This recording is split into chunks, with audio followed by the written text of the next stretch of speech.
What is good, my ex-homies? It's your boy Jacob Gooden, and we're back for another week in the Ex-Homeschoolers Club. And this week, I'm so pumped because I'm going to deem him a homeschool celebrity, and but the author of Homeschooled, Stefan Merrill Block, is joining us today. And if you haven't heard me talk about this book, where have you been? Okay, because I've been talking about this book quite a bit, and I'm so pumped to talk to Stefan today.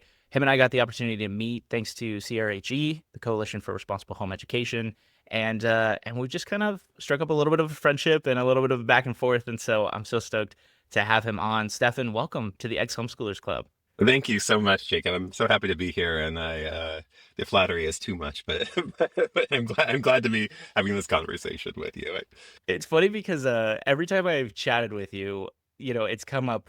I know that Tess from CRHE also, we both, I think, call you like the current like homeschool poster boy in a lot of ways. But I think it's mostly because you've been doing so much PR around your book and out there and really advocating for just like homeschooling and things that can be changed and the homeschool experience. And so I know we're going to touch on a little bit of that today, but the way I like to start every conversation is just kind of a little breakdown of like your homeschool experience. And so for those of us who haven't read the book and seen all the years you were homeschooled, can you walk us through a little bit of that homeschool life for you and how it started and how long it was and that kind of a thing?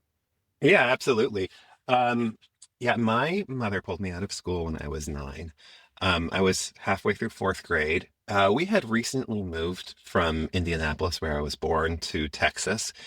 I think none of us were, entirely settled or happy there. My mother had had a kind of bigger career, bigger social world in Indianapolis, and when those things were taken away, she was, I think, somewhat adrift, and her whole sort of personality darkened a bit then, and um, I feel like a big driving factor, but behind her pulling me out was like it gave her a mission.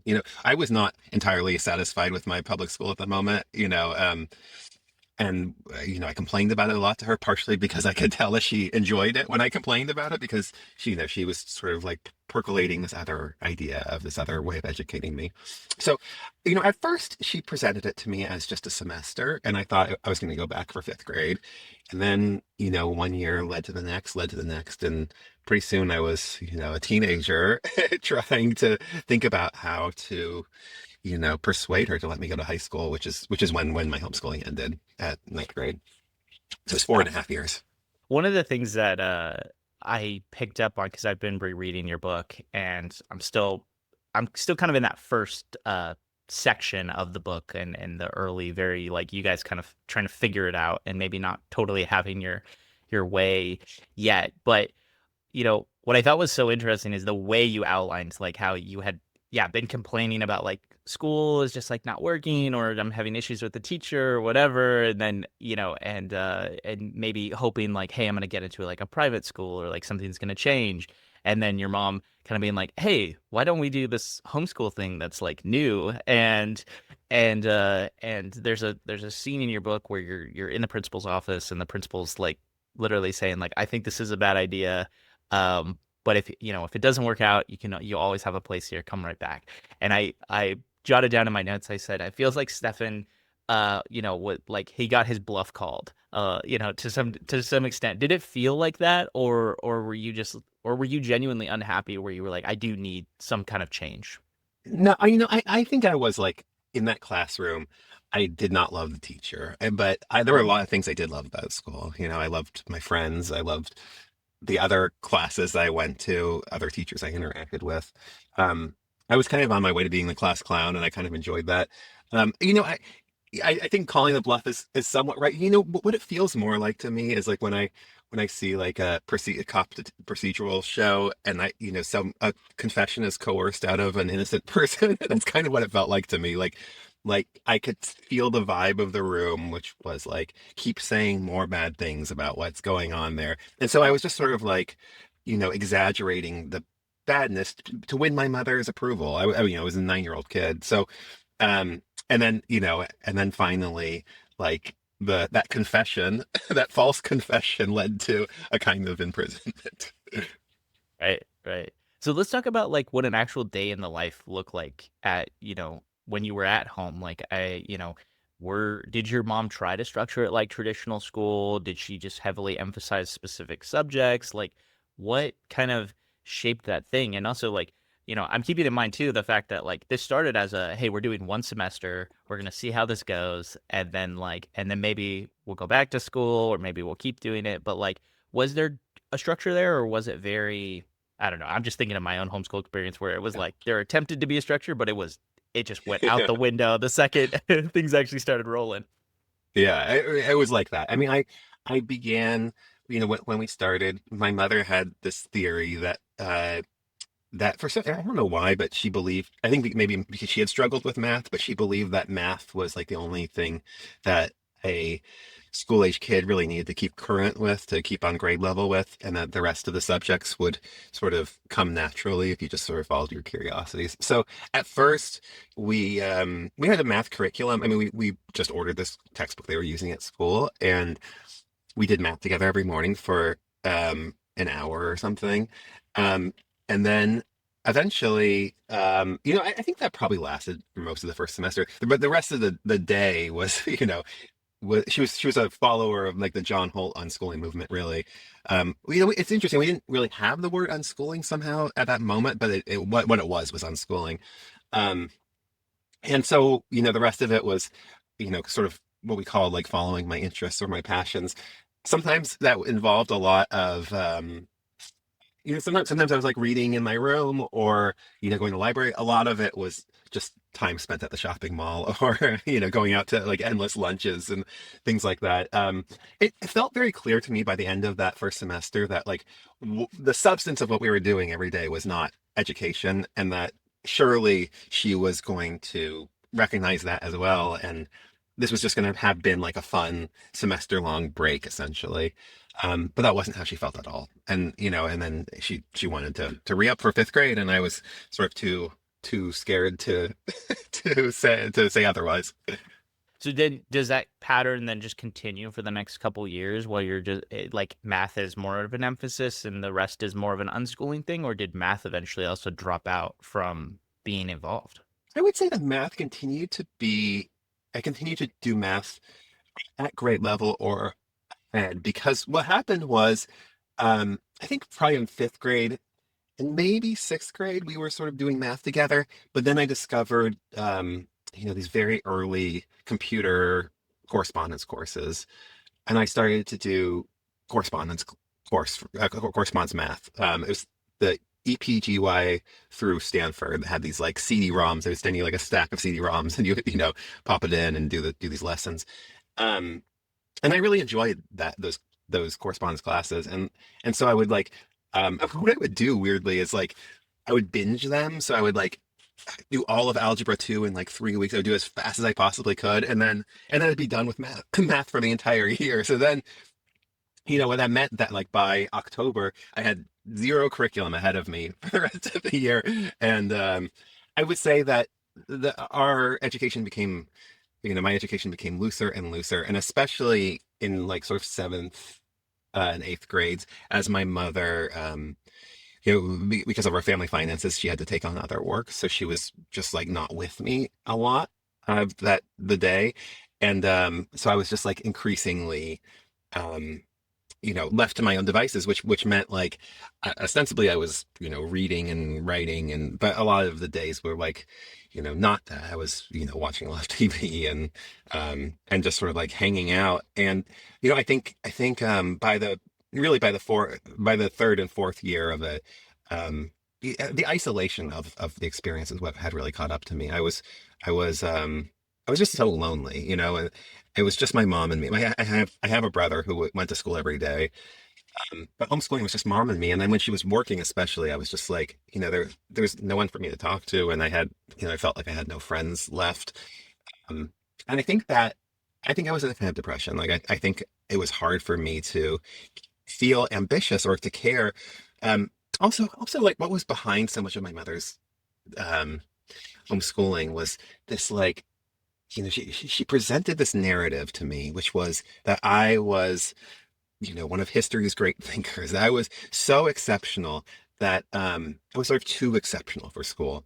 We would go to the library and check out like children's biographies of Einstein and Isaac Newton and Shakespeare, and she would literally compare where they were at age 10, 11 versus where I was at age 10, 11, and convince me that I was like smarter than Einstein actually.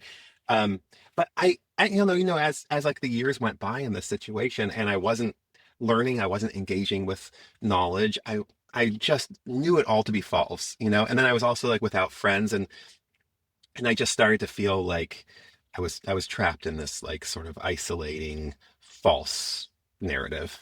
I feel like a common narrative in the homeschool world is that homeschoolers are smarter and they get better test grades and they do all these types of things. And I think back to, you know, I didn't necessarily have a mom. I think my mom was a little bit more realistic in understanding that I probably wasn't as smart as Einstein. But but I know that my mom was like, "You guys are very smart," kind of a thing. But I had friends that legitimately believed they were better than public school kids. They believed that they Mhm. were, they're in a lot of senses God's gift to this world, as far as just like mini geniuses.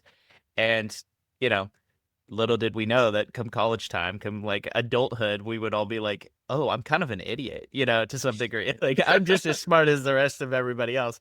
Um, and so I'm curious, like, as you headed into high school and like, that was the transition back into a public school environment. What was there like was there a moment that kind of, I don't want to say broke you, but like kind of you knew, okay, I gotta get back to school, and then maybe became more of a like, okay, I gotta figure out how to approach this subject because obviously mom's gonna be a little sensitive about it, you know. So what did that look like of that like I guess plan to be like, okay, I gotta get back to school now.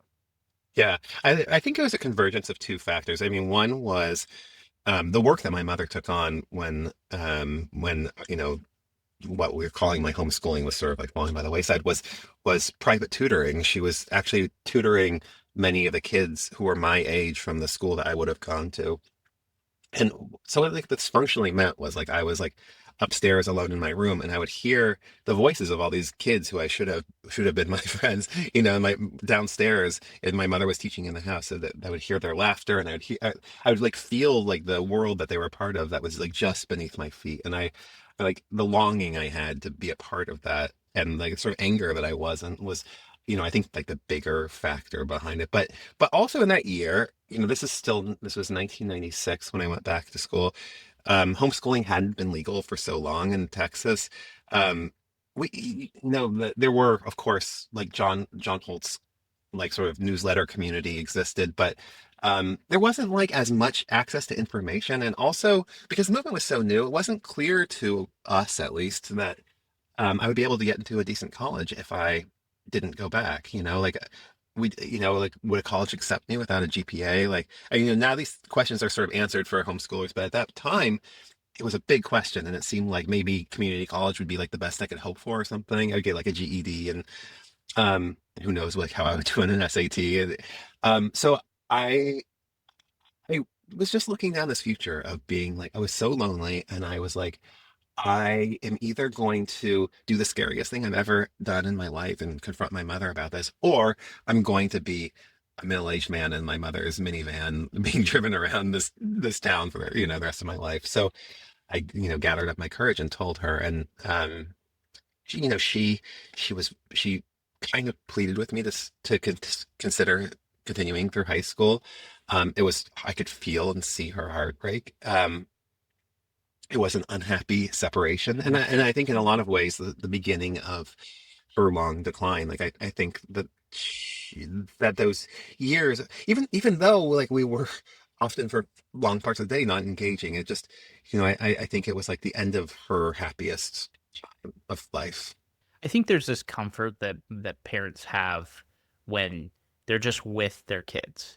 And I say this as somebody who I'm also a little bit of a mama's boy, and like her and I have, I'm the oldest. Her and I have this just very special bond, and I think I see it when I go to visit, and like the the attention that gets placed on me, or the just the relating, and then also like when we talk about the past and we talk about our relationship from the past and things like that. There's very much this like I I don't I don't totally know how to put it into words, but there's this bond there that when I went to college was very difficult for her to let go of. She had to kind of like we had to build boundaries that previously we really hadn't had before. And so it was just like this weird, like leading up to college. I remember my mom being like, okay, so here's the deal. Can I just call you once a week? Like, cause otherwise I'm Mhm. going to call you every single day. But if I say it out loud, then like we know we can like set this boundary. And I was like, of course, yeah, you can call me once a week. And, and then,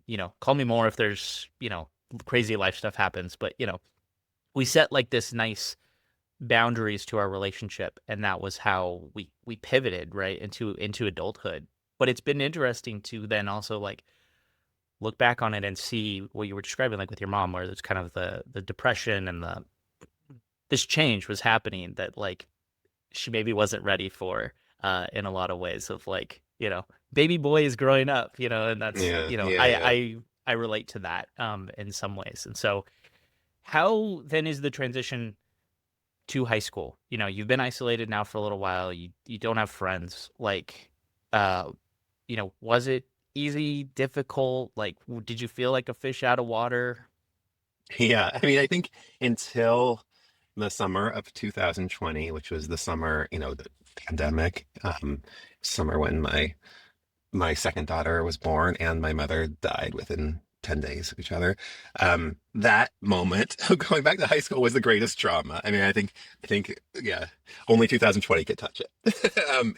I, I had gone from being the most beloved, most elevated child of, the valedictorian of a class of one to being, just another, weird kid in one of the largest high schools in the country. Um, I my social skills at that point were entirely developed toward the impressing and placating of middle-aged lady, which, the things that impress 14-year-old boys is very different.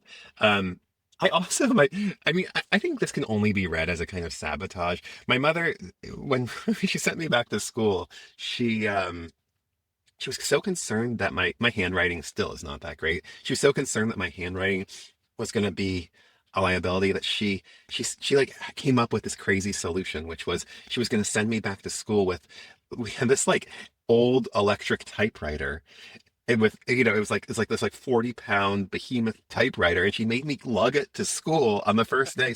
So like after being away from other kids for 4.5 years, the first thing that they see of me is me like pulling out this huge contraption, like thump on on the desk, plugging it in, and then I think that was like clickety clack that's like driving everyone mad. And the other thing that she came up with, I was like, how am I going to carry this 40-pound typewriter around school all day? And she's like, oh, I've got a solution for you, which is like I've reinvented the backpack. And I was like, what do you mean? And she said backpacks are so bad for your posture, you shouldn't be using them. She went to the Container Store and got me a filing cabinet on wheels. It was like a miniature filing cabinet with each of my subjects as like a hanging file folder. And then she was like, the good part is you can balance the typewriter on top of the filing cabinet. So that's how I walked in, you know, they're like not knowing a thing about how to relate to other kids. I like walked in pushing all this office equipment. And it went about as well as you might imagine. I mean, there was just like the absurdity of that scene, but like more deeply, um, I just didn't know how to relate socially, and it took me like a semester to be able to do it at all, and then a couple years before I was like comfortable with other people really. And then academically it was extremely challenging too. Like there were gaps in my knowledge, of course, because I hadn't had curriculum, but the harder part was actually just testing. Like I had not taken a test in, basically ever. I mean, the test that fourth grader takes is a very different thing than like, being tested on knowledge, in seventh, eighth, and eighth grade. So I was just like failing, and then like what you're saying earlier of like, went from being Einstein to being like the kid who was failing the class and didn't know how to take a test and was the loser and the outcast. I was like none of the things that my mother had said I was, and the shock of that, I think is still with me on some, like these are deep scars. That's something that I don't think a lot of homeschoolers always talk about is that like the like I think there's two trains of thoughts when it comes to like the legacy that homeschooling like holds on each of us, right? Like there's the scars and then there's like the really good stuff, right? And so Hmm. like of course like you are a successful person. You've written a book, like you've been on television, like you're doing the thing. Like you are a successful person for all intents and purposes. But there's also like you were saying those scars that just like linger with you for forever. And I think, but we don't always see the balance of the two that people talk about. Like as more and more people are coming forward to talk about their homeschool experiences, we hear one or the other. And so I'm curious.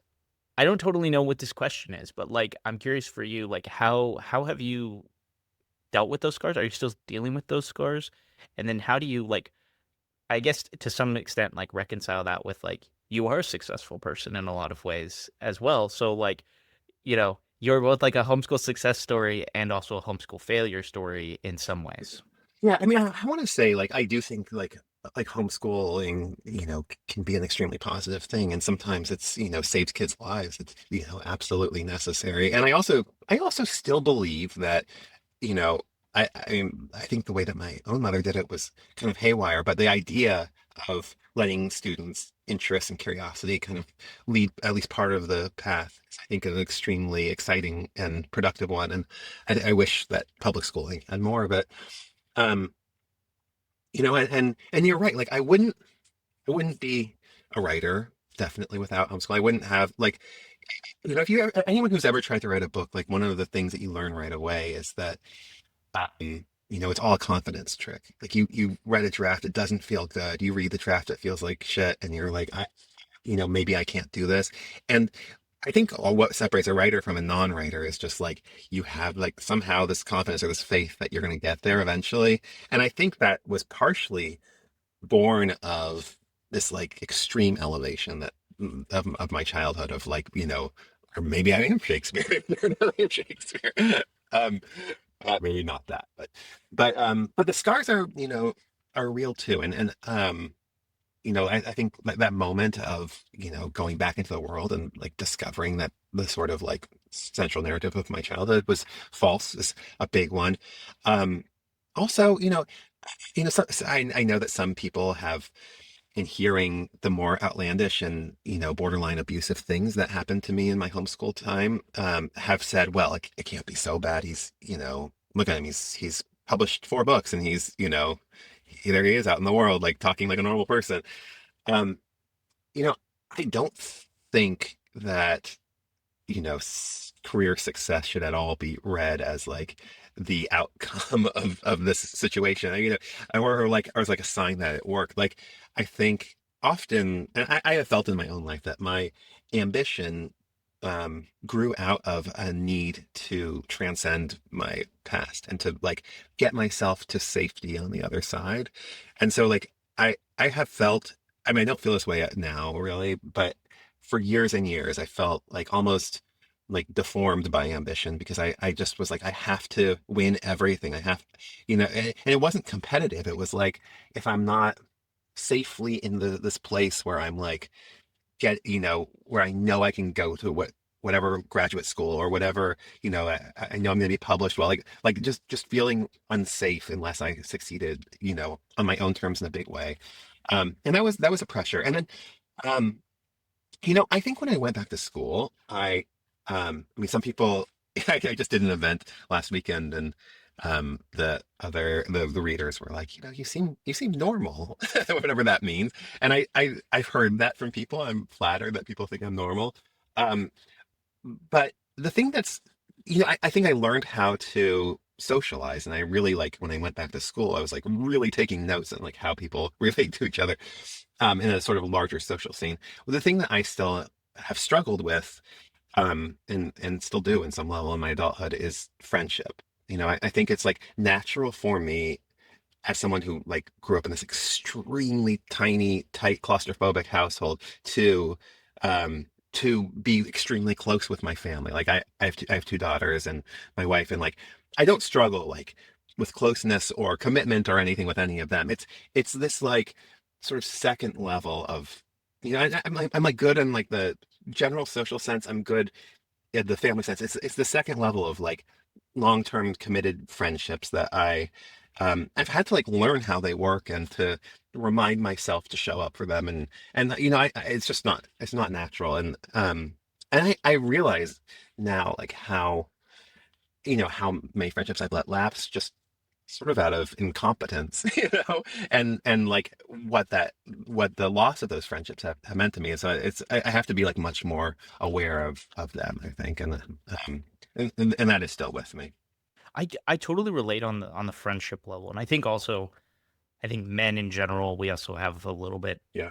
we have some other messaging from the world that sometimes leads to us not having strong friendships.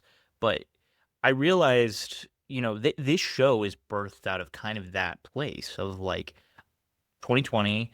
I was really lonely and I got depressed, like so many other people. We're isolated from the world, and it kind of, to some extent, did take me a little bit back to the homeschool years of feeling Yeah. that, like, you know, that aloneness. And I'm somebody who grew up with hundreds of homeschool friends. I mean, we were parts of big communities. I had my best friends. If I didn't see them at least once during the week, like what was, my life was over, in a in a Yeah. little kid sense. I was like, "Oh my gosh, the world is crumbling," kind of a thing. Oh, But as I've gotten older, it's been harder to maintain that kind of those friendships, those closeness, like you were saying, and so this show kind of came from that place of like being uber depressed and doing a lot of work on like understanding my homeschool experience and some of those scars maybe being unlocked at a later time where it's like, for a long time I was like, my homeschool experience was great, and yeah. 2020 comes around and I'm like, oh, maybe there was some things in there. But it was Interesting. interesting Yeah. to have, I'm so thankful for my wife because she literally goes, I think you just need to call somebody from high school. And I was like, okay. And she's like, well, I mean, what are they doing? We're all just locked in the houses together. Like, why not? Just like give them a call. And Yeah. so I started calling these friends and we started having conversations around our homeschool experience, and we started rebuilding some of those friendships that had lapsed, like you were saying. Hmm. And it's so cool now to kind of like, I'm not perfect at it. Like, I still struggle with the closeness of friendships and things like that. But it's definitely like it's gotten better as time has gone on because, it's you just have to put effort in. You got to work on it, and it's not easy, but you know, um, and I liked what you were saying too about, homeschooling really trained you to have the closeness with the family, which like I feel Hmm. that very much too. I'm a ride or die for my family in a lot of Yeah. circumstances, and so it trains you to do that.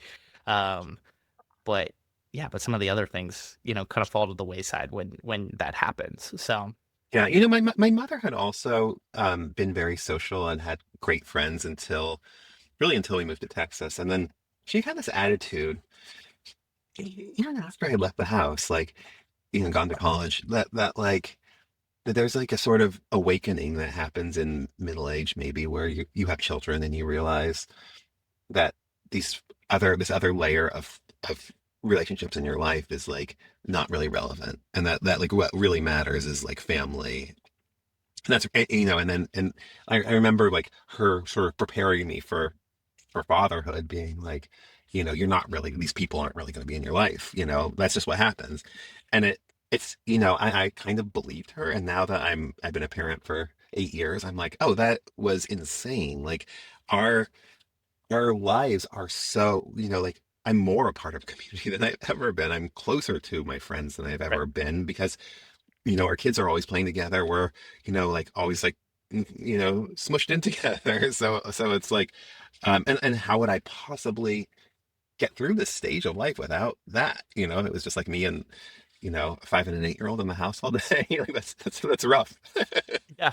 Yeah. No, I think, there's that old saying of like it takes a village to raise a child, right? And Yeah. I think we steered, I think, as a country really away from that and into the individuality, and I think we're starting to see a little bit of a comeback to this idea of like we need friends, we need each other. We are like, I had someone on who was like, humans are pack animals, and I'm like, yeah, Yeah. we kind of are. We need that tribe of people around us to keep everyone sane in a lot of ways, and so, you build those friendships and those relationships, that it's whether it's your neighbors or your kids' friends' parents and, whatever else. And, you figure it out, and you need each other. because Mhm. I mean, 2020 taught us anything. It's like when we don't have each other, it's, ooh, we go a little bit nuts. Yeah. Was there a part of you? I felt like there's a part of me that was like a little bit like smug in 2020 when I was like, now you all see what it felt like. You know? You know Like, what's so like, funny? I literally, so leading up to COVID happening, I had quit my day job. I'd gone full time working for myself. I was like, okay, like, and I had made this plan. I was like, I'm gonna go make new friends. I'm gonna be that coffee shop guy who goes and works on his laptop at the coffee shop or at the co-working space. Like, I'm gonna be that guy. Literally the week, and I gave myself 1 week of like, hey, I'm just gonna like kind of get adjusted to working at home all the time. And then that second week, COVID happened and the world oh just my shut down. God. But I'd still be on calls with a couple people that I was clients that I was working with, and they were all struggling way harder than I was because I went, I've been trained for this. I Yeah, have, I've got and that's this. when I started talking about homeschooling again because I was Yeah, like, I am used to this. I don't need yeah, to go anywhere. I don't need to see anybody. Um, yeah. and that lasted for probably about a month, and then I was like, okay, now I'm dying to see people. Yeah, yeah. Totally. I'm curious, kind of along that same line of like, as you went back into school and then later college and early adulthood and things like that, was homeschooling something that was like an identity marker for you where you like held on to it, or was it something that you kind of hid away and were like, okay, that's the past?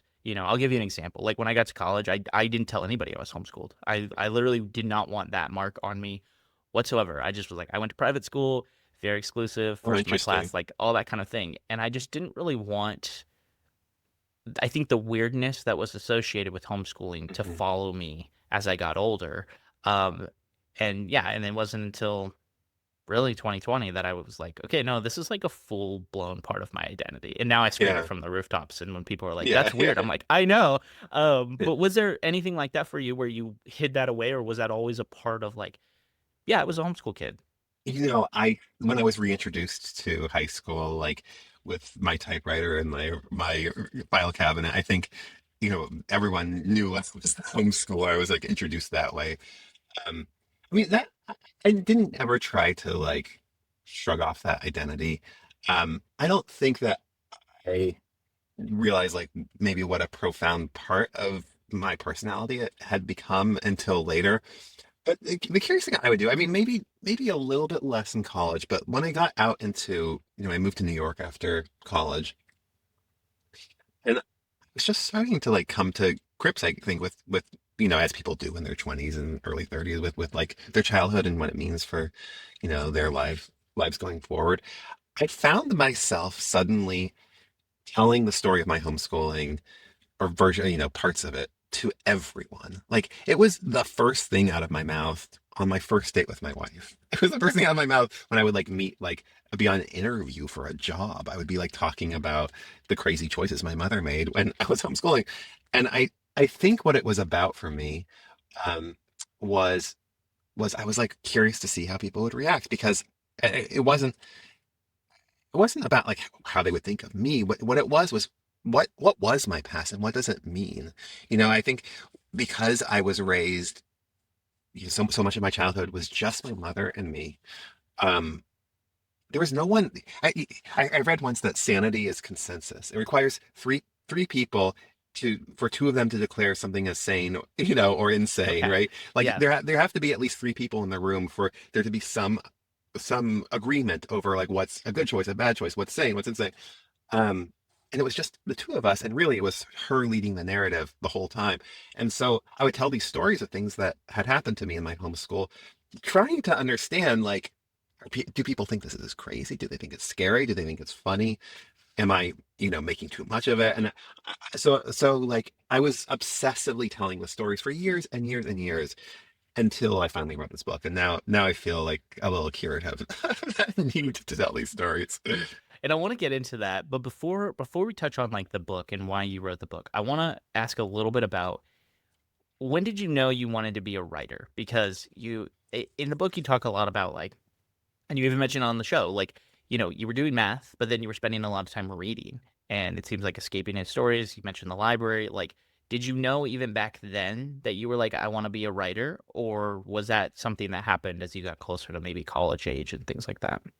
I think I have known it about myself since like I can remember since memory began, like I especially during my homeschool years. I mean, I think it actually does I'm sure it predates it because I remember being in public school and like sneaking novels and like turning the pages of the novels with my toes. I'd be like looking down at the desk and like reading something under my desk and all I wanted to talk about was books. And I was writing a novel and I was in third grade. It was about like a boy in a school very much like my own.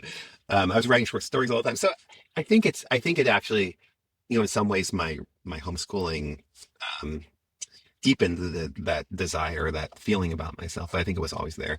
And during homeschooling, I found that like it wasn't a substitute for being with other people, but what reading allowed was like it was like people and voices from over the fence, like I felt this fence between myself and the world, and these things came over, and I felt connected with these characters and with these writers.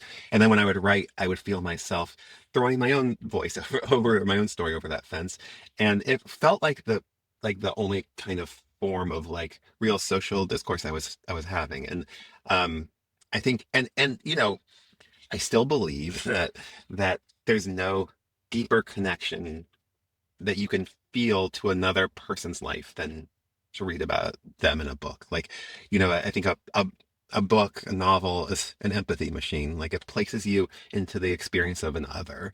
And then when you share your own story, then people are placed in your experience. It's like the most intimately we can access each other, I think.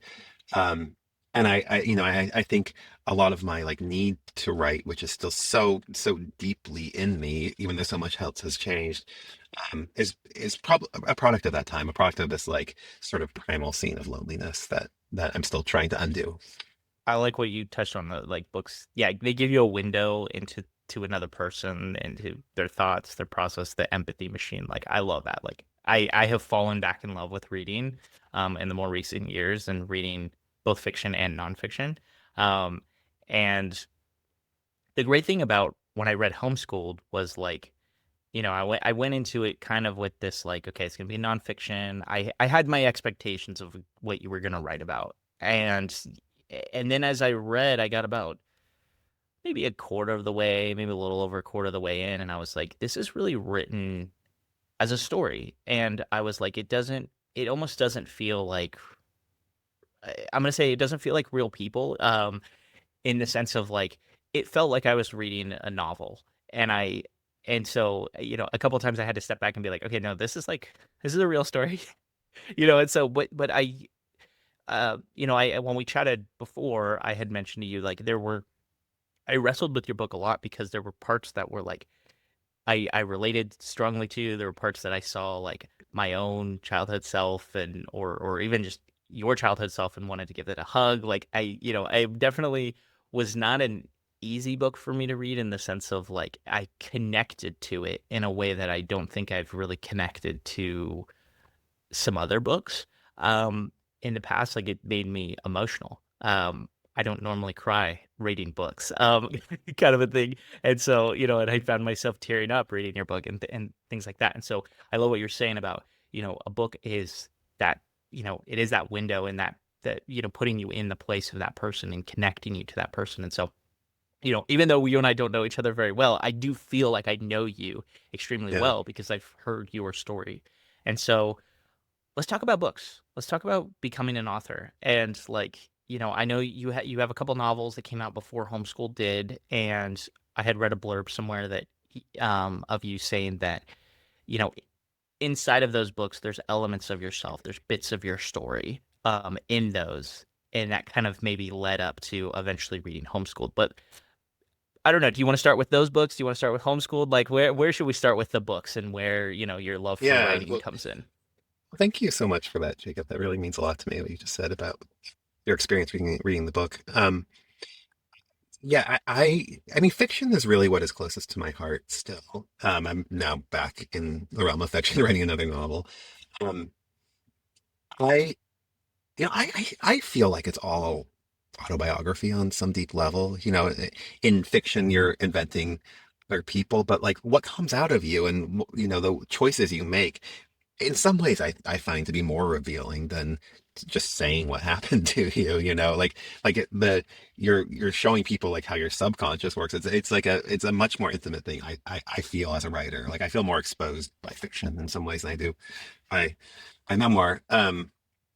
But yeah, I mean, I always knew that this is what I wanted to do. And there came a moment when I was 22, 23. I had moved to New York and I was working as a cameraman actually. I was in like documentaries and a lot of bar mitzvahs and weddings and things.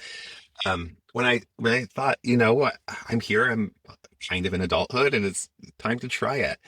And I just, locked myself in a room and wrote and wrote and wrote. And um, it, it's shock of my life. I never met a published writer, but I, eventually I sent it in and to an agent and he wanted to work with it. And soon I found myself at Random House with a book deal, at 24. And it was like this like miracle had befallen me. And literally the first time I had met published writers was in Random House when I went in to like sell this book. And it was this big transformative event in my life because the book also sold in, I don't know, 10 languages or something. And I got to travel the world with it and like, you know, connect with readers who had like, you know, read the story and felt something in it. Um, I think that first book is called The Story of Forgetting, has maybe the most in common with the memoir. I think it was probably like the closest to my experience, although also quite different in some ways. Um, and uh, the next two, I wrote three novels before this memoir. Um, when I look back on them now, I'm like, there's a central dynamic they all deal with mothers and sons.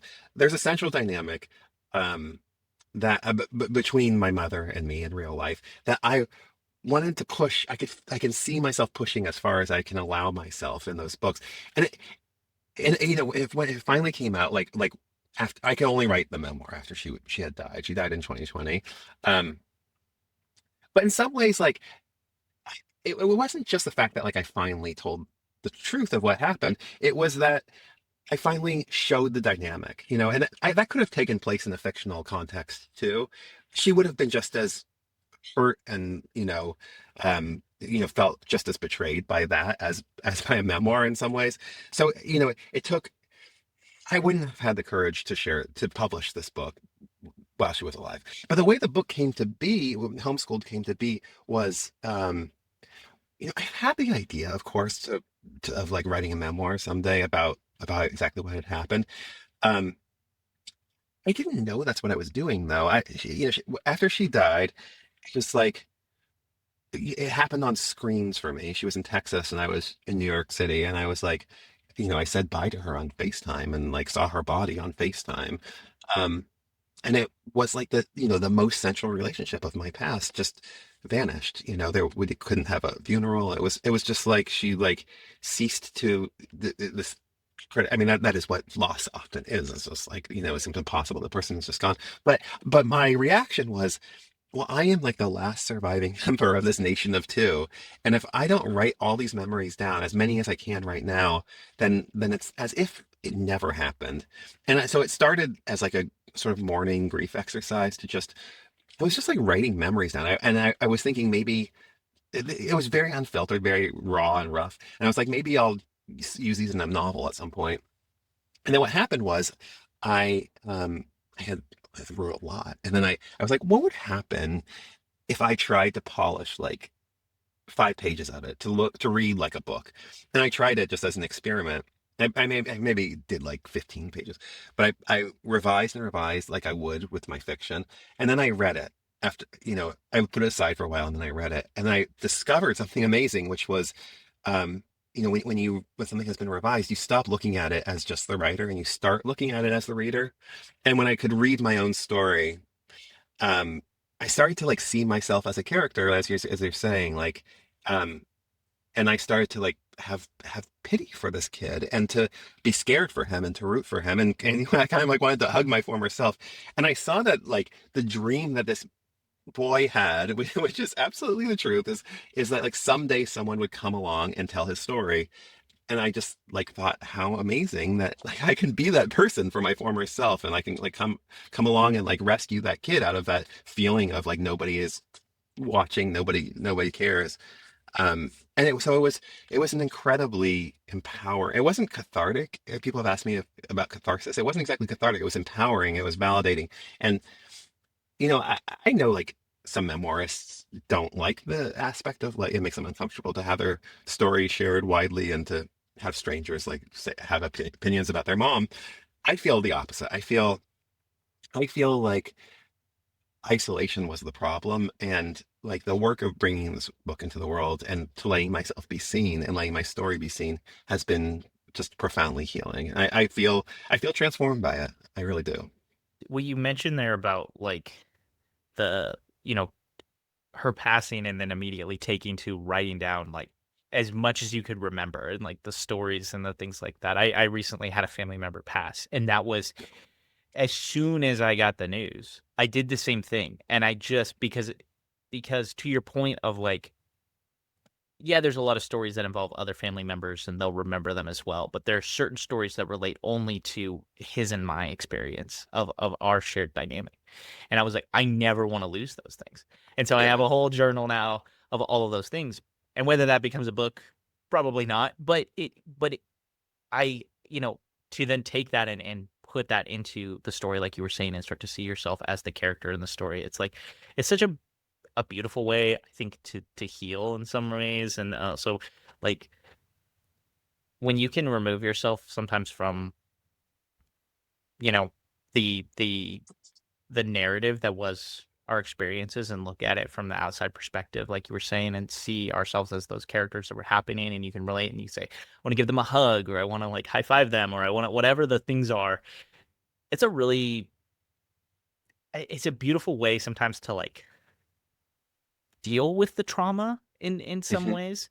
And so, so I applaud you for that because it Oh, thank definitely you. like yeah, I go ahead. recommend it to everyone too. Like, even if you're not a writer, I think that like writing therapy is just profound. Like, Yeah. I think it's just as profound as my other therapy that like, to see, to try to like create a narrative out of your past and to see what that narrative looks like and what you choose to include and not include.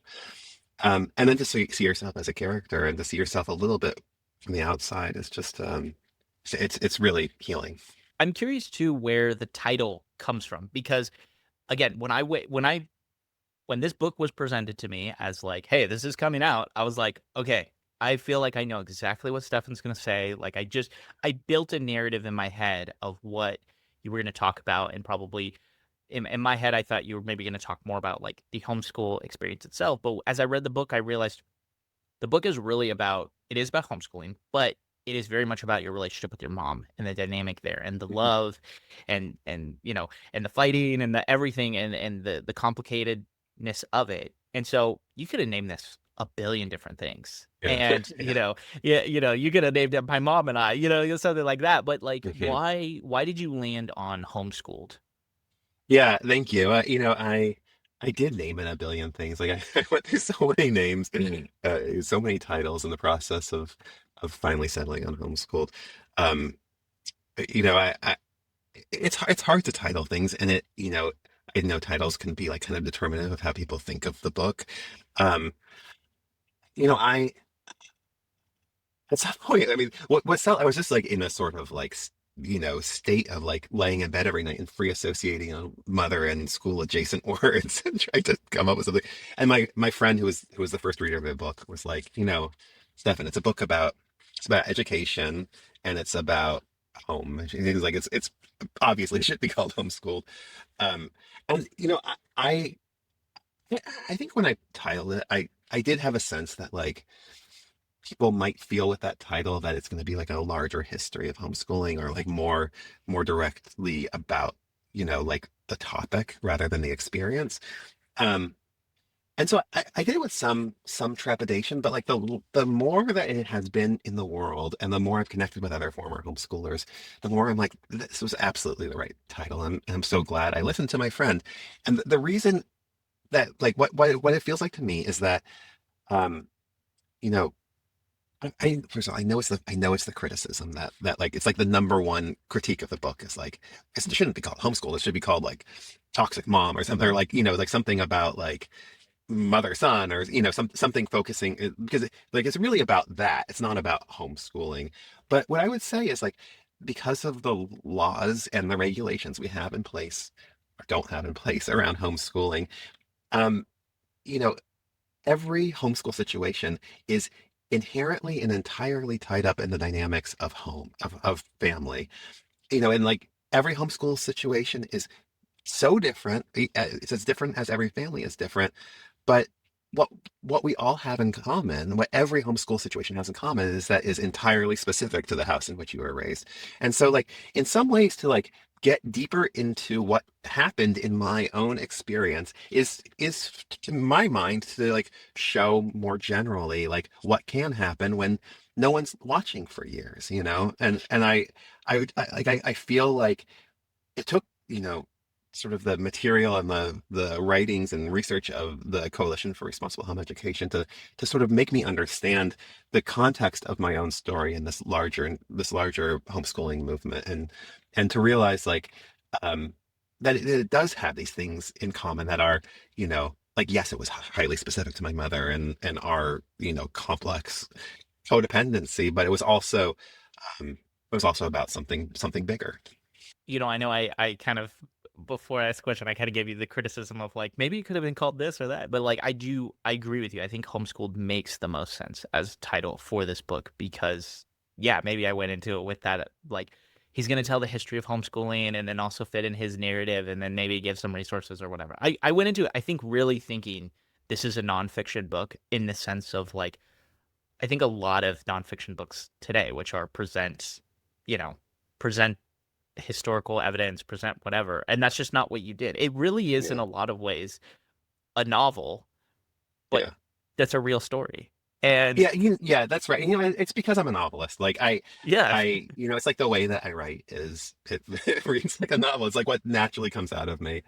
right. I also think that there's something to my mind. Like I think changes need to happen. I think like some amount of regulation needs to be uniform across the country. And I think, I know that, you know, regulations about like socialization outside the house, about curriculum, just health and wellness, like these things would have helped me. They would help a great number of other people. And I feel like calling it homeschool is like, and for it to not be an entirely happy story is to provoke. And I'm glad to have provoked a bit with it, because I think the change is necessary. I'm not inherently a provocative or argumentative person. I'm actually very conflict avoidant, but I think like conflict is necessary in this case, because I do think some change is necessary.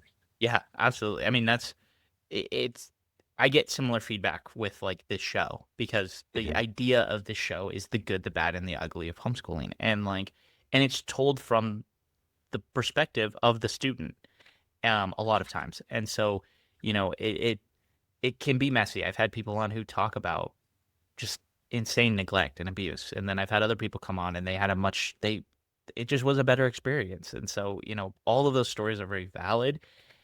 And that's again what I think your book does beautifully is it tells your story very beautifully and it brings attention to the fact that like I think anybody can relate at some degree to this book, but it's your story and it's starting that conversation that I think is starting to really happen in our country around this topic of homeschooling and how can it be done well and things like that. I'm curious how you got connected to CRHE in the mix of all of this because I know they also helped with some of the end chapters of the book. They've been so helpful. I think I just found them in the way that like we all sort of found each other in the, you know, digital age, when finally like we could, like, there's online spaces for us to connect and to compare notes. Like I was just out of um curiosity. I remember, like, I was throughout my 20s and 30s, I was like always trying to pitch these stories of my homeschool experience, or something more journalistic about homeschooling to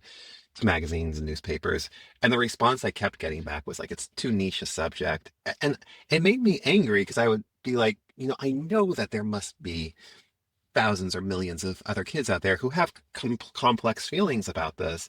And it's such a large movement that it's not really niche anymore. But it was just sort of like born out of this need to like find more people like me. And I think it was just through Googling that I found them and, read all of their material long before I connected with them. And then I think actually my first point of contact was Rachel Coleman, who was one of the founders, or maybe like the official founder of the coalition, who I reached out to, trying to I wanted to actually write an article about their founding and about who they were and like how they had made this choice to say these difficult things about their own experiences.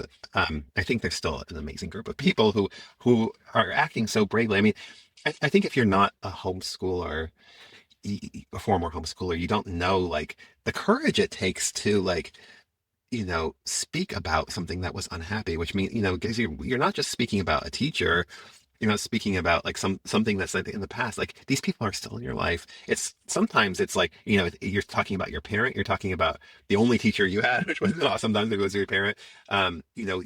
You're talking about the ideology or belief system in which you were raised, and it's potentially an act that's gonna like blow up your world. And so the stakes are very high, and then you think like, well, if the stakes are that high and people are still telling these stories, they must feel really necessary.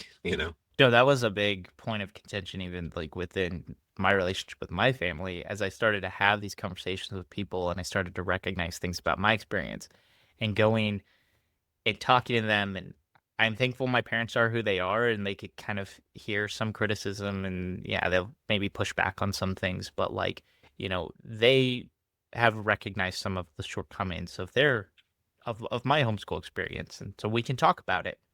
But every now and then I will text my mom and I will say, "Hey, I said this thing on the show, so just don't listen to this episode because I'm not That's ready to good. have that conversation with you," kind of Yeah. a thing. But yeah, to your point of like, yeah, if you're willing to tell the story and you know that it could blow up your life, like, yeah, it's probably a story worth telling, Yeah. to some Yeah. extent. So Yeah, totally. It's worth pointing out that like I get a lot of, letters, messages from readers. A lot of it is hate mail, and like people angry at me for sharing the story or for calling for reforms or something. And a lot of it is like profoundly moving notes about like people seeing themselves in the story. And like almost always the hate mail comes from homeschooling parents, and the positive email come from ex-homeschoolers. Not universally, but almost always. That's the split. And I think that's somewhat telling too. And I think to your point you made earlier, like we're going to hear more and more of these stories yeah, as more homeschoolers reach adulthood. it is a very interesting dynamic because I think more parents need to be open to the idea that it's okay to be wrong and it's okay to have made a mistake. And it doesn't mean that your child doesn't want anything to do with you. It just means that Yeah. they sometimes want you to recognize that this wasn't the best decision in that time. And that's all it takes is sometimes just that acknowledgement. Mhm. And then we can move forward from that. But when you don't Yeah. acknowledge it, I think that's where a lot of like you're saying, that hate mail kind of comes from of like, well, I did everything right. And Yeah. and then they went down this other path. And it's frustrating because I've gotten a few of those comments as well of people Yeah. saying, well, you're just telling nasty homeschool stories. And I'm like, no, not always. Yeah. It Yeah. means They're you've listened to defensive. three. Yeah. Yeah. They're Which is defensive because fair. they feel implicated by, but you're not Yes. talking about them too. I think it's interesting. Like when I receive these messages, I'm like, I've said nothing about you. In fact, I've said positive things about homeschooling. I'm telling my own story, and it's like, why does my telling of my story bother you so much? And I think that's a question for them to answer more than for me to answer. Yeah. I'm curious, not to pivot too hard, but I'm curious what's next. Like, Yeah, I know we've chatted for, a couple weeks now and I know you're working on a new book or something new. You know, yeah, is is homeschooled like the end of a chapter in a lot of ways and you're like, okay, now I feel free to do something else or I guess what's in the works? What do you got yeah. cooking up there? Well, in my past, I've like thought it's a really good idea, and I still believe it's a good idea to be sort of halfway into your next novel or book by the time the current book comes out, because you know, like the anxiety of releasing a book is just immense, and like, you're watching people criticize it, you're seeing whether or not people want to even read it at all, if it's selling. When you're already halfway on to the next thing, you're like, oh, that's not even me anymore. That was some other person who wrote that thing, In this case, I just had the strong feeling that this was going to be such an upheaval to publish it that I couldn't possibly start another book, because I knew that whatever I was going to experience by the release of this book was going to change me as a writer and like shift my focus of what was interesting to me. And it has. And um, I'm glad I had like sort of started a novel before I tossed it, and I've just started over. It became clear to me while I was traveling around a lot with promoting Homeschooled, like what kind of book I wanted to write. And I've only like I actually just articulated this to my therapist yesterday, and I had never I this is like a brand new thought, but I'm probably 20% of the way through a novel. And what I'm discovering is that for the very first time in anything I've written, the focus is on connection and friendship and love. Like the focus is on positives, and then of course there's threats to like that positive relationship. But it's really a story about like people finding each other in a hostile world. Rather, I think in everything I've written before this, there's like it's all about like the hostilities between people, and I'm like, why is it that I could never like write about like how we find and rescue each other. I never come even approach that material. And like those are the books I actually love the most. And like why was I so tied up in conflict? And I think I think it had something to do with like feeling this deep, profound, unexpressed conflict that I had in the central relationship with my mother, and then expressing it and finding all of you, in the process of publishing it, like makes me feel like how we heal each other, and I want to write about that now. That's a beautiful thought and a beautiful take on that, because I think this I think the homeschool alumni, ex-homeschooler like group, that is like what is happening right now, is that a lot of us kind of existed in maybe more of that hostility, or like, you know, those were the narratives that were playing in our head. And now we're building this community and this love and this like, I see you, it's like I see you for who you are, kind of a Yeah, thing. yeah, And totally. and it changes you as a person. It makes you like, you know, we go from maybe the isolated little kid to now like I have friends. I have people who understand. Not even just that I have friends. I have people who understand what I went through, Mhm, and that's really powerful, I think. mhm. That's where this whole movement, I think, of just homeschool alumni speaking up finally and finding each other and connecting, like that's what's gonna be the big determinant, is we're not alone. We Yeah, found each other. absolutely. So Absolutely. I've been thinking a lot about, the CRHE has just um, gotten these two bills through state houses, one in Nebraska and one in Connecticut, that are putting in place some like they're quite modest protections for homeschooled kids.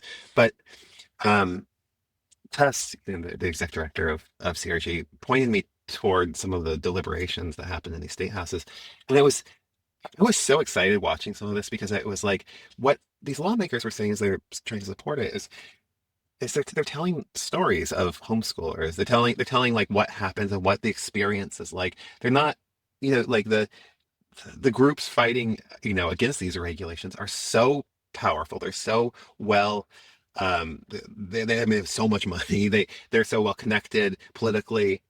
But what we have are stories, and it's like here, like we tell our stories, people share them, and these stories have power. And I think like the more that we connect with each other and share our stories, like the more these changes like are going to be inevitable.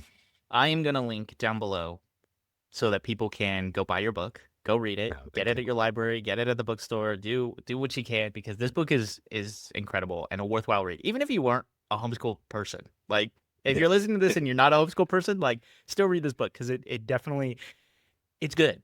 It like do I need to say more? It's a fantastic read and well worth the time and the energy. And I thank you so much for putting it out. I'm looking Thank forward. you. I am Thank you, gonna James. pick up some of your novels at some point Oh too. yeah, I let's start want with to. the first one, I think. But yes, Okay, thank you. good to know. Yeah, and I'm looking forward to the next book that you've got coming out. But is there anywhere else I should send people to go follow along, see what you're up to aside You from can your? follow me on Instagram. I'm posting fairly often there, and then also, which I mean, you can just search for me on Instagram, and then also my website, which is just myname.com. I keep it pretty up to date. Awesome. Yeah, I'll make sure all of that's linked down below for everybody as well. Perfect. Stefan, is there anything we didn't touch on that, in just our conversation that you feel like we need to touch on real quick? I feel like this is like one of the more in-depth and like meaningful conversations I've had on this book. And like I just want to say again like how grateful I am for the existence of your show, but also for you, giving this like so much time and attention. Um, like I really do think for those of us like just like you were saying like who felt so isolated, like just like that a show like yours, a podcast like yours exists is just a reason to feel some solace, and so thank you for that. Well, thank you. I appreciate the kind words. That's what I'm shooting for. And you're doing a great So job. thank you. Thank you. With that, audience, you guys know what to do. Do all the internet things. Share this episode, comment down below, subscribe, send it to a friend, let us know more questions you have for Stefan, more questions you have about homeschooling, what else you want to see on the show, like all of the things. You guys know how to do this. We've been on the internet long enough. You should know what to do.